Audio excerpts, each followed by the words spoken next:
সিলেটে এ দলের সিরিজের প্রথম ওয়ানডেতে নিউজিল্যান্ডকে 7 উইকেটে হারালো বাংলাদেশ। 148 রানের লক্ষ্য তাড়া করতে নেমে সহজ জয় স্বাগতিকদের। সহজ টার্গেটে বাংলাদেশের ওপেনিং জুটি ভাঙে 30 রানে। ইমন 24 রানে ফেরার পর নাইমও আউট হন 18 রানে। ব্যক্তিগত 38 রানে ফেরেন এনামুল হক বিজয়। অঙ্কন অপরাজিত ছিলেন 42 রানে ও সোহান 20 রানে। 27 ওভার 2 বল খেলেই জয় তুলে নেয় বাংলাদেশ। এর আগে ব্যাটিংয়ের শুরুতেই বিপর্যয়ে পড়ে নিউজিল্যান্ড। 13 রানে 4 উইকেট হারানোর পর ক্লার্কসন ম্যারিউ জুটিতে প্রতিরোধ করে কিউইরা। ক্লার্কসনকে 7 আর ম্যারিউর ব্যাটে আসে 42 রান। এরপর 21তম ওভারে তানভীরের জোড়া শিকার।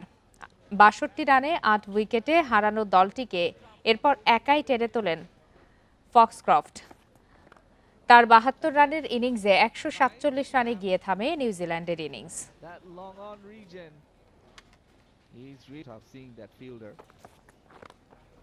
Again, this time straight.